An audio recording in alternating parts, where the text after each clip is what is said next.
Are you just tired of the constant noise and the rush of modern life? Well, in his book, Awakening the Buddha Within, Lama Surya offers this really powerful antidote. He suggests that the peace we're all looking for, it isn't something we have to go out and find, but actually something we just need to remember. And at the very heart of his message is this simple, but man, is it a profound idea. The Buddha is not some distant deity, but the quiet truth that's already pulsing inside of us.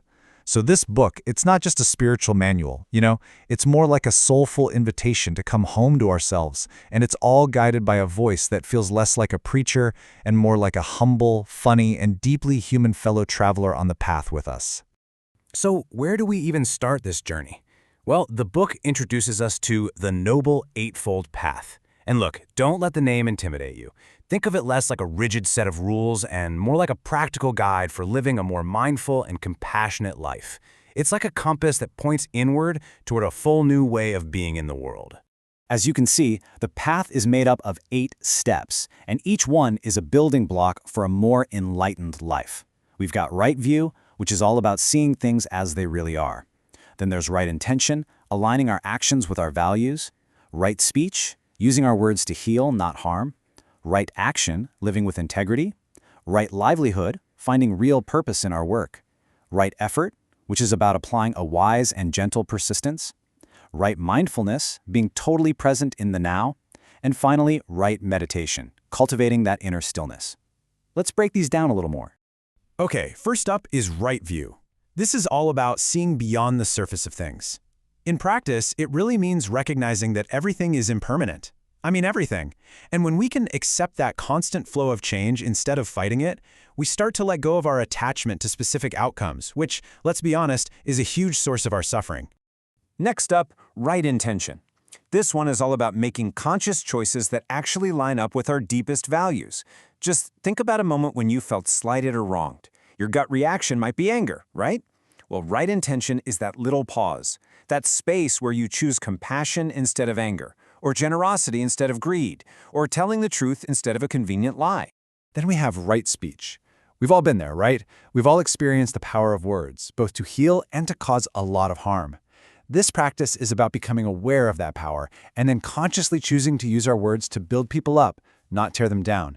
It's about speaking truthfully, kindly, and in a way that actually helps. And right action flows right from that. It's about living in a way that respects all living beings. And this isn't just about the big, dramatic ethical dilemmas. It's in the small things too. It's about treading lightly on the earth, being honest in our dealings, and making choices that contribute to the well-being of everyone. Now, right livelihood. Okay, let's be honest. Finding work that feels like worship, that can be a massive challenge in today's world. But Surya frames this less about finding the perfect job and more about bringing a sense of purpose and integrity to whatever it is you do. It's about making sure your work doesn't harm others and hopefully contributes something positive to the world. Right effort is all about finding that sweet spot between striving and surrender. It's not about grinding yourself into dust, but it's also not about being passive. It means putting in the work to cultivate positive states of mind while also knowing when to just let go and trust the process. It's kind of like tending a garden, not waging a war against yourself. And this brings us to right mindfulness. At its absolute core, this is about paying attention to the present moment, on purpose, without judging it. It's about simply noticing your thoughts, your feelings, your sensations as they come and go without getting totally swept away by them. It's a practice of returning again and again and again to right here, right now.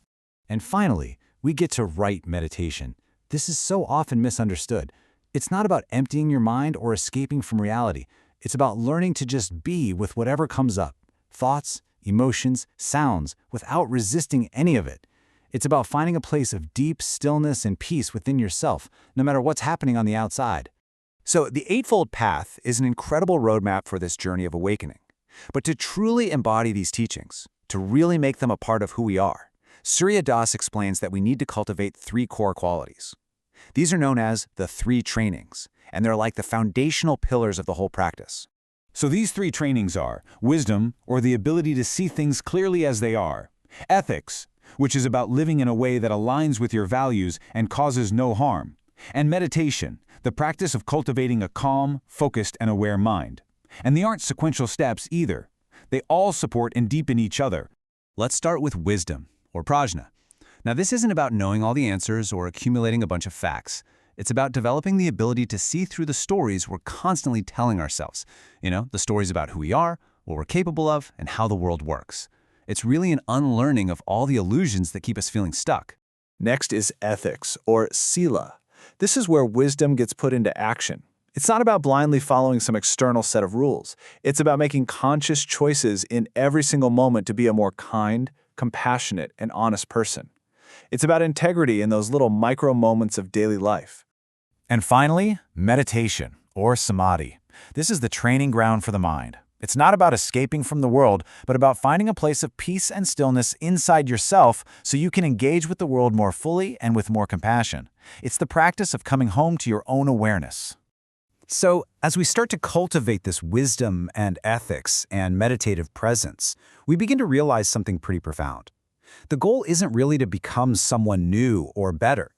And this is where the book offers a truly radical shift in perspective, moving away from our culture's obsession with self-improvement and towards something called self-remembrance. I mean, think about it. In a world that is constantly telling us we're not good enough, that we need to fix ourselves, optimize our lives, and hustle harder, this is a revolutionary idea. As Surya Das puts it, you are not a project, you are a presence. Just let that sink in for a moment. This is really the core of self-remembrance. It's about peeling back all those layers of conditioning, anxiety, and social pressure to reconnect with your authentic self. It's about remembering the qualities of love and joy and peace that are already and have always been a part of you. It's not about becoming someone else. It's about remembering who you were before the world told you who you were supposed to be. And what makes this message so potent is who it's coming from. As one of the first Westerners to be ordained in the Tibetan tradition, Lama Surya Das is in this unique position to bridge the gap between ancient wisdom and our modern lives. He shows us that the path to awakening isn't just for monks and monasteries, but for all of us, right here, right now, in the middle of our beautifully messy lives. We often think of awakening or enlightenment as some far-off, exotic goal we have to strive for. But Surya Das constantly reminds us that it's always available in this very moment. Awakening isn't about achieving some special state of mind. It's about being fully, wholeheartedly present to whatever is happening right here, right now.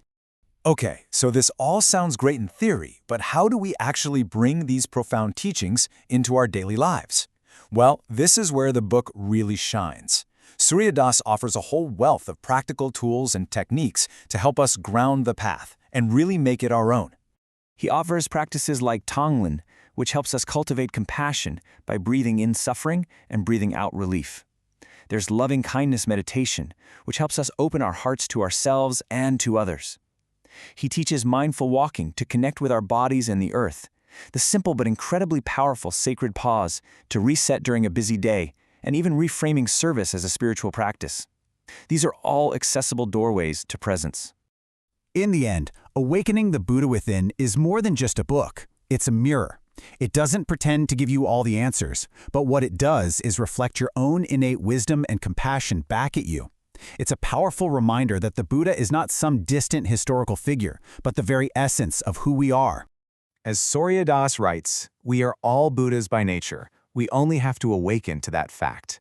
And that right there is the ultimate invitation of this book.